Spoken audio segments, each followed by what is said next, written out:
Well, good morning, everyone. I'm Murray Clark. I'm a current chair of Gypsy and had the pleasure as well of chairing the 2013 Whistler Award Committee.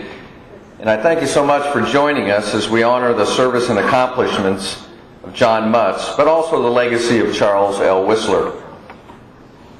As always, we're honored that Mayor Ballard has joined us this morning along with many other city government leaders. I'd ask all those who serve in the Ballard administration and any other elected officials, please rise so we can thank you for your service.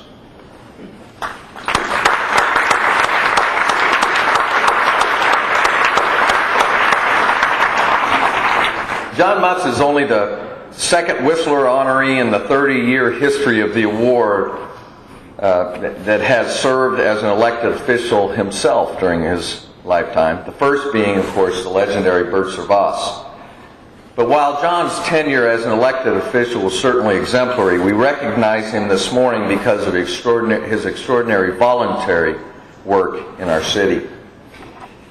I want to thank Ivy Tech for hosting us this morning. Tom Snyder, Jeff Turp, Chris Rule, Dr. Lee, thank you for having us. Isn't this a marvelous facility? Can we please thank them and Ivy Tech for hosting us?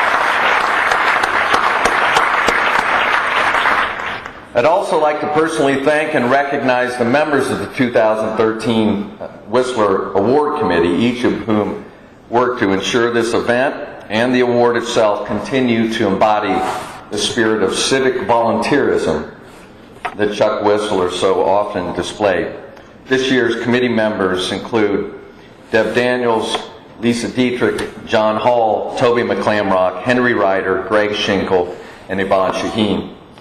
I'd also like to thank this morning's table sponsors, Christian Theological Seminary, Greater Indianapolis Chamber of Commerce, the Indiana Economic Development Corporation, Ivy Tech Community College and Foundation, Lumina Foundation, Pacer Sports and Entertainment, Walker Information, and David Shea.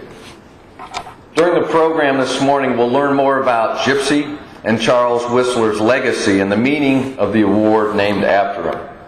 On behalf of Fagre Baker Daniels, where Charles L. Whistler was senior partner at the time of his death in 1981, I hope each of you takes time today to appreciate what Indianapolis has become and how its greatness would not be possible without the contributions of volunteers like John Mutz and Chuck Whistler. Now I'd invite Dr. Matthew Bolton, president of the Christian Theological Seminary, to deliver our invocation. Dr. Bolton.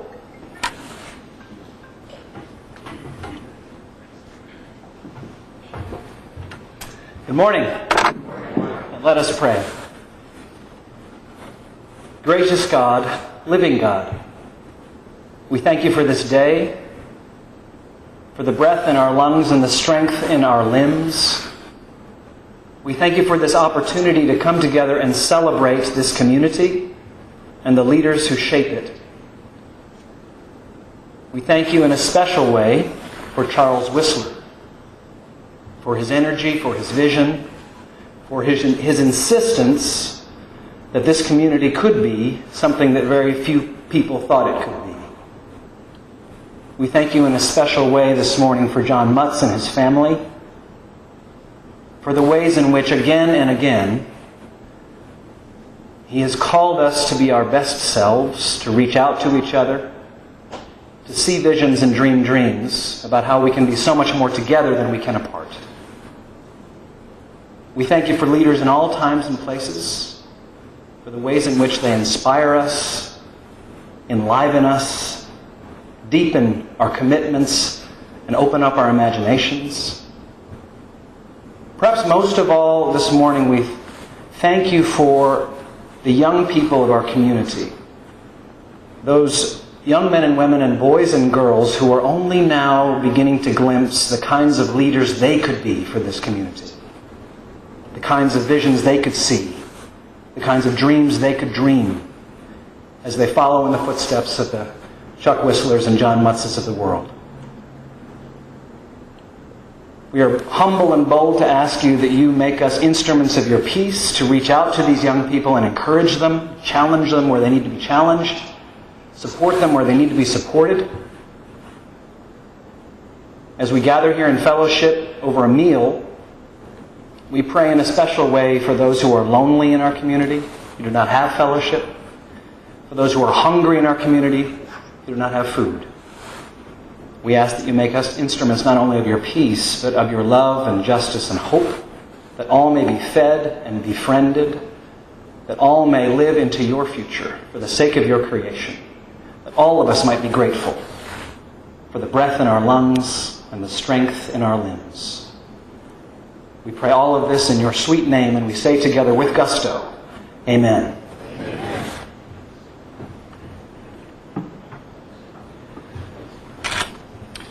Thank you, Dr. Bolden. So we'll have breakfast served here, and after the servers have delivered our meal, then we'll enjoy a video about Gypsy and Charles Whistler's legacy. Thank you. Bon appetit. Since its establishment in 1965, the Greater Indianapolis Progress Committee, Gypsy, has been the driving force behind the public-private partnerships that transformed Indianapolis into a world-class city. Early projects included development of Eagle Creek Park and the Downtown Convention Center, as well as the groundbreaking passage of unified city-county government known as Unigov. At the forefront of these accomplishments were Gypsy's early leaders, including attorney Charles L. Whistler. A native Hoosier, Whistler spent his entire career with the law firm now known as Faegre Baker Daniels. Throughout that career, Whistler generously volunteered his time and considerable talent to assist in improving Indianapolis. Chuck was a great guy.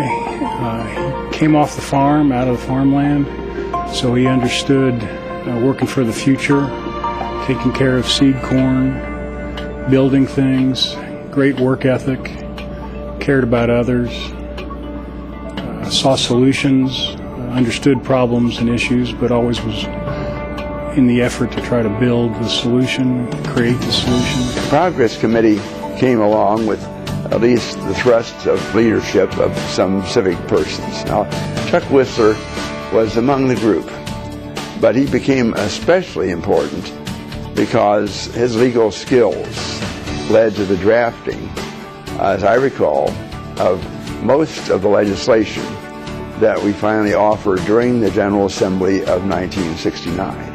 As Chuck Whistler was assisting in the transformation of the city, the Greater Indianapolis Progress Committee was gaining momentum as a bipartisan alliance of community leaders dedicated to improvement of the city. Today, Gypsy continues its role as a convener of thought, dialogue, and action aimed at improving Indianapolis and enhancing its image. With more than 100 members, Gypsy remains the driving force behind efforts that have made Indianapolis a world-class city. From improved race relations to cultural and arts programs to the new Eskenazi Hospital on the Wishart campus. The Progress Committee has really covered the entire waterfront, I think, in terms of the development of Indianapolis. At the beginning, it was really the very structure of government. But for Gypsy, there wouldn't have been Unigov.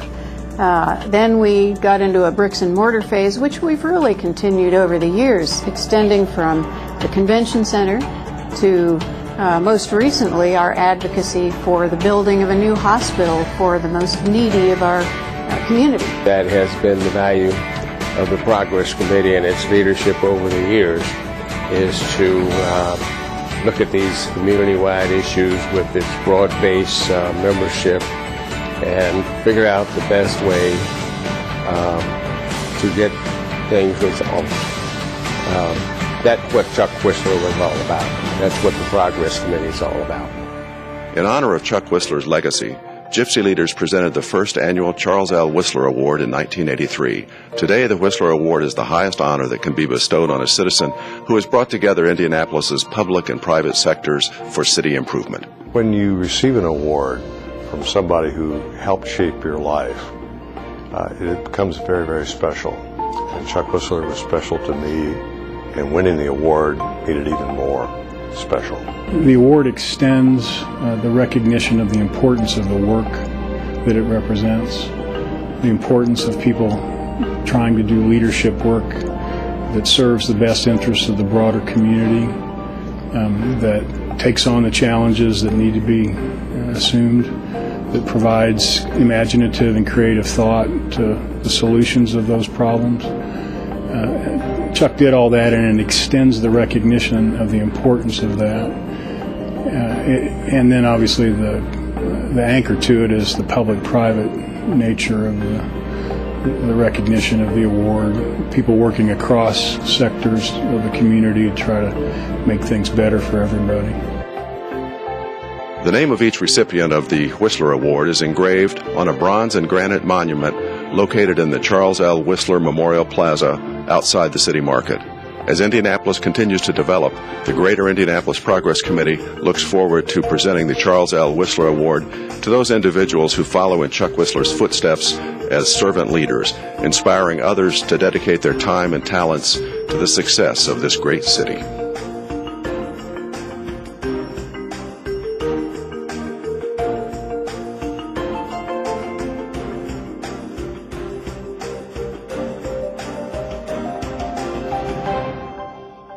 Well, that's great stuff. We thank you, Norm Tabler, for narrating it. Thank you for everyone who was involved in that video. For those of you who've been to Prior Breakfast, that's a remake, a new and improved video, and I think it establishes a little bit of the history of course, this award, but Gypsy as well. And in that vein, I would note, and many of you know this, that John Walls, who was he the original director, Deb? Original executive director of Gypsy so many years ago, passed away earlier this year.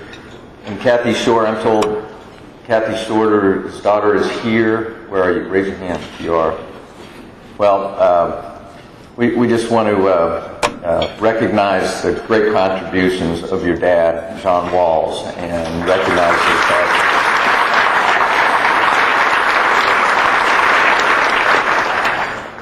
It's now my pleasure to introduce a man who has certainly embraced the concept of public-private partnership throughout his 2 terms as mayor. Please welcome Indianapolis Mayor Greg Ballard.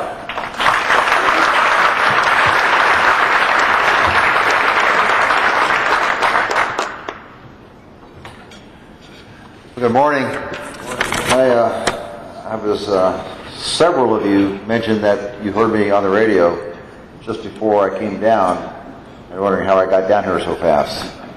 I do that show, I do WFYI live every month, except today, when it was taped, so I did not break any laws or anything getting down here, so I want that on the record, okay? Appreciate that. We did it just about an hour ago. But anyway, I'm really proud to come here today for the Charles Whistler Award. It's, this award means so much to the city of Indianapolis, not just to the recipients, and I hope that is understood. It really gives us an opportunity to celebrate our most outstanding citizens in honor of one of our most outstanding citizens. And it really does help us understand the selflessness, people giving of their time and talents to the city of Indianapolis and moving it forward. And we do know that Charles Whistler was a great lawyer. You saw Senator Lugar up there talking about how important he was to the future of the city back at a very, very crucial time when the city had to make some decisions about what they wanted to look like in the next half century to century, and that was absolutely critical. He certainly did understand the value of the public and private sectors, and I like to think that everybody who's held the office that I currently hold has done the same thing. When I speak around the country, I frequently speak about public-private partnerships.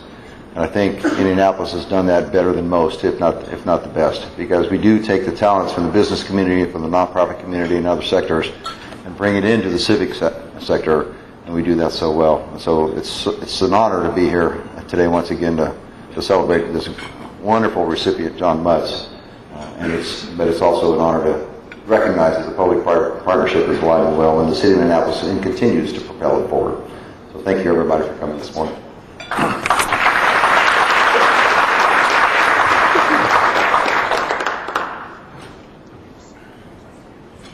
Thank you, Mayor. Okay, let's now, if I could indulge you for one more video, let's enjoy a brief video recognizing just a few of the many achievements of John Mutz.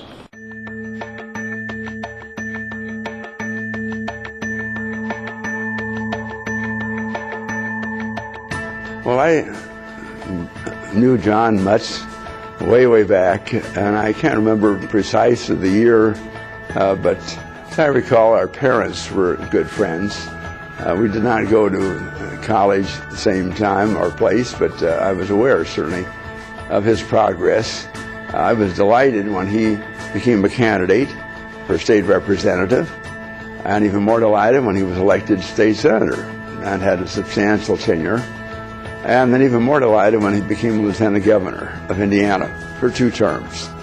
And I was really very close to him throughout that period because we had common interests in the future of Indianapolis, but likewise in good government generally.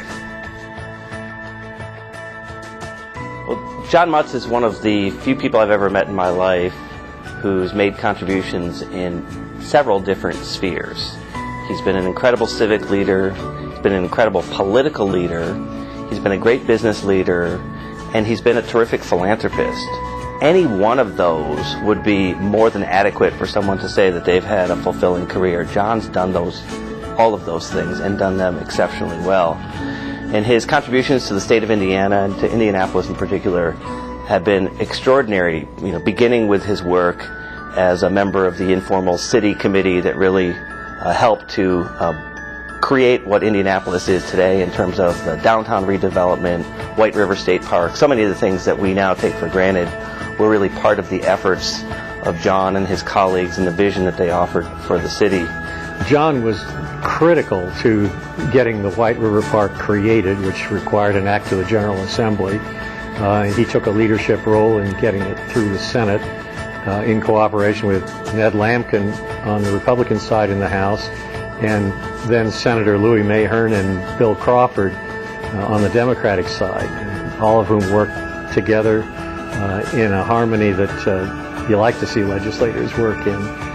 And it was a very successful piece, which included not only creating the vehicle to assemble all the land that now is the White River Park from what was a bunch of urban junk in the late 70s, and also provided funding for the acquisition of land. It was a major legislative achievement, and John spearheaded it. Well, there have been so many ways that John has been a leader in bringing the private and public sector together to tackle significant problems. But I think one great example of how John has really done that is through his involvement in charter schools. First, he has been a longtime champion of charter schools and expanding choices for families who don't have great choices. But I think it's interesting to see that not only was he a great champion for the legislation, one of the great persons thinking about the best way to do that, but he also was the founding. He was part of a group that came and asked for a charter during the very first application process here in the city of Indianapolis. So in that situation, he sat on the side of the table where he was asking for a charter, and now, of course, he's the chair of Mayor Ballard's Charter School Board, where he is leading the effort to help approve high-quality charter schools for the city. So he's been involved in that really important public-private partnership since day one. And for the charter sector to work, we need talented people from the private sector. To approve schools, we need talented people to volunteer their time to help with the review process. And he's been involved in that at every single level. John Mutz could have done a lot of things in his career. He decided to stay in Indianapolis and commit himself to the state and to this city.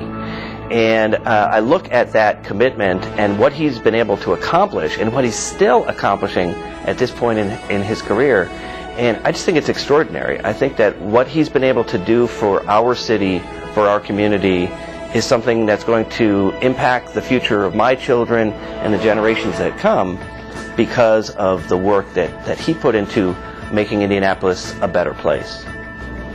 I think the thing that's most inspiring about John as a person is just the incredible passion that he has for the city. And it seems to be true in every single issue that he tackles. He just cares so much about making Indianapolis great. And even though he's now retired, that enthusiasm seems to just be as great as it has ever been. Well, Chuck Whistler was a law partner of mine and a mentor of mine, and certainly one of the most talented lawyers I ever knew.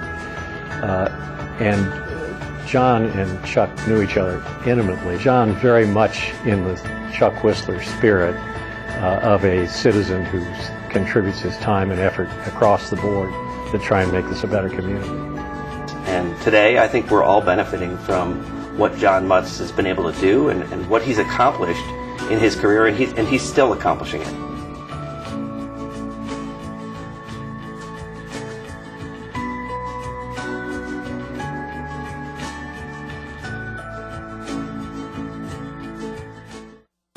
Well, John, you've certainly been an inspirational leader in this community. I think the video is high praise.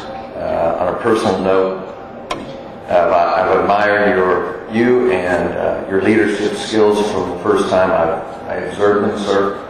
And on behalf of the Gypsy, we're so proud and honored that you're the recipient of the 2013 Whistler Award.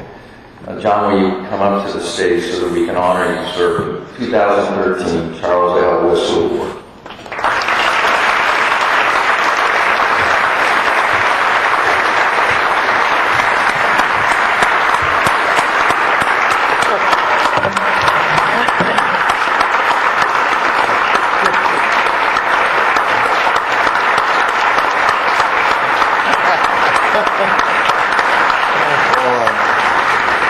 Well earned, and as David said, he chairs our charter school board, and he's always been even though he's always been a force, he's always had a voice and a demeanor of calm and reason, and working together. And it is amazing what he's done over his career. And I thank you for your continued service. It's been rather remarkable, and I thank you so much for what you're doing.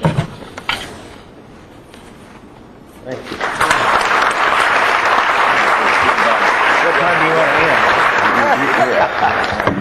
You've got an hour.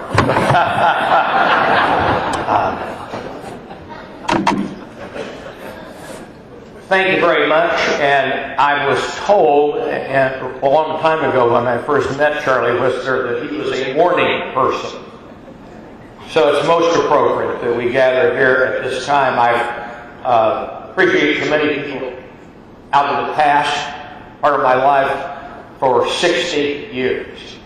It was just a little over 60 years ago that Carolyn and I moved back from Pittsburgh to Indianapolis to make it our home. And as a result, lots of exciting things happened. Before I talk a little bit about those years, I wanted to start by telling you, first of all, that something you obviously know. No one lives a life like mine or like the other Whistler recipients without an enormous support mechanism around it. And of course that starts with my wife Carolyn, my son Mark, my grandson Fletcher Mutz, who are seated here with me today. That's the first bulwark of support. Now the second is a group of friends who have been available in so many ways.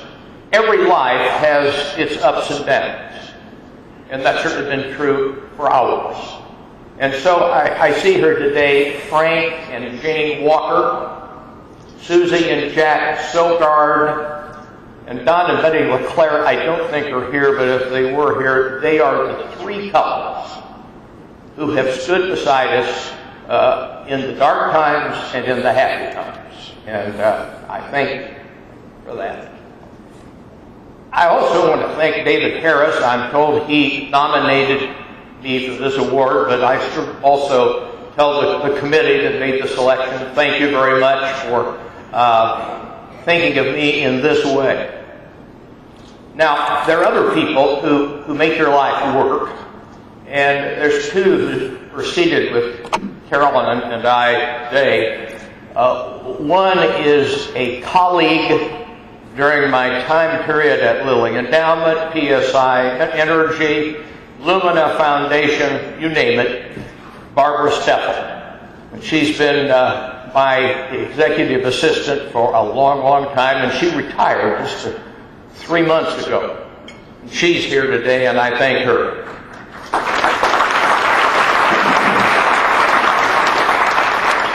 Now, of course, life goes on, and so Renee Black has joined the crusade that I've been involved in, and Renee is seated with us today, and we're glad she's here as well. I guess I also have to say that I knew Charlie pretty well. When I came back to Indianapolis, I went to work for a home builder named Tom Perrine. And most of you can't possibly remember that because that was a long time ago. It was 60 years ago. Tom Perrine was the best promoter I probably have ever met. And he hired me to handle advertising, public relations, and that sort of thing. I remember the slogan that we wrote, dollar for dollar and brick by brick, Perrine Design is your best pick. An award-winning phrase, to be sure. But that's when I met Charlie. And of course, Charlie was a young, aggressive, brilliant business lawyer at that time. And I attended real estate closings with him. I recognized his tenacity, but I never dreamed that just a few years after that, he would be one of the key players in the enactment of Unigov here in our community. Now, at that time, I was a green freshman in the Indiana legislature, and I remember so well Lou Bose and Charlie Whistler accompanying Dick Lugar and a bunch of us from meeting to meeting to meeting. And in each meeting, the discussion was the Unigov bill, and the idea was to have what we call public input. The Progress Committee has been talking about public input for as long as I can remember. And at each of these meetings, Charlie and Lou would be there with their yellow pad, their legal pad, and Dick Lugar would agree to a change in the bill. And so then they'd write it down, they'd go home, redraft the bill that night, and be ready for the meeting the next day. So that's public input of an unusual kind, but I would suggest to you that's really what happened at that time. Now, as I look at the list of individuals who are recipients of this award, I'm flattered to be included with so many men and women who have made real contributions to the Indianapolis area over the years. My real involvement early in those things that were non-governmental per se was stimulated by the city committee. Now, a lot of you don't even know what that is. It was a group of young men, and I might say that one of the biggest mistakes we made was there were no women on the city committee in those days. Deep mistake. We were leaving out over half of the talent, but nevertheless, that's what happened. And out of that particular activity came a whole variety of projects. The White River State Park being one that was noted here today. The continuing development of the sports theme for Indianapolis as a way to promote the city. Our involvement in the arts in so many ways. Just a whole group of dreams. And we were all young people. And we were idealistic. Really so idealistic we didn't realize that most of the things we dreamed about could not possibly be done. But in fact, they have, many of them, occurred. The direction of the IUI-PUI campus here in Indianapolis was one of those things. And suddenly we had a university corridor in downtown Indianapolis. So when I reminisce about these things, I realize that, man, I've seen a lot.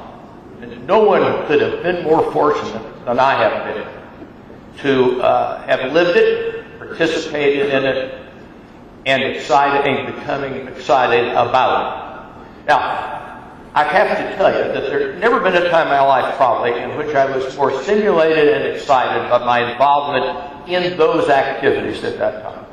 It was a great moment. But we're going to have more great moments in this community. They will continue into the future. And they'll continue into the future because of leadership, because of men and women who put their careers kind of to the side and decide, I want to make a difference. Now, many of you have heard my view of how you make a difference, but I'm going to repeat it today. I've got a captive audience. I believe the world gets changed by two things. First, ideas, and the second is relationships. Now, that's precisely what the Greater Indianapolis Project Committee exists to do, to try out ideas, and then to build the relationships that can make them happen. And it's a remarkable story. I'd also suggest to you that as we think about the future, this story needs to be told more often. I am one of those who is a great believer in history.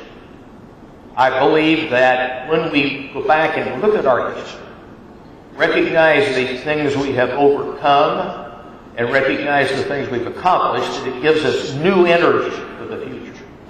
And energy that allows very unusual things to happen. So I stand here with you today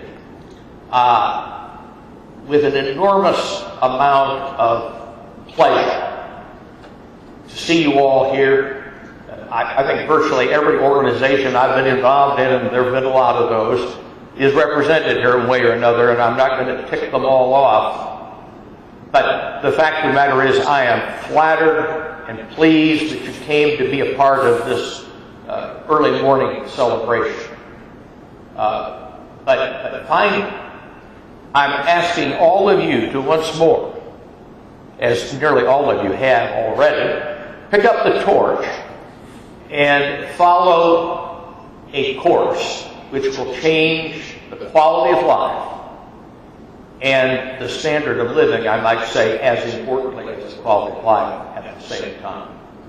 Thank you very, very much for this honor.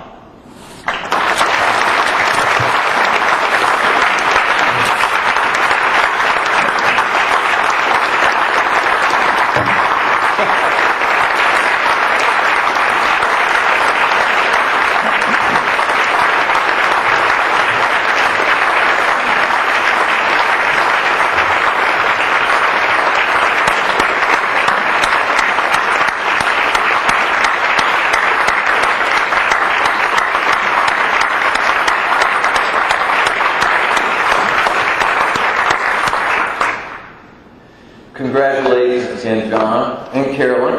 I suppose we should have expected from you, John, a call to arms at some point during your speech. But we're so proud, so honored to have you, sir, on the list of the prestigious list of Whistler Award winners.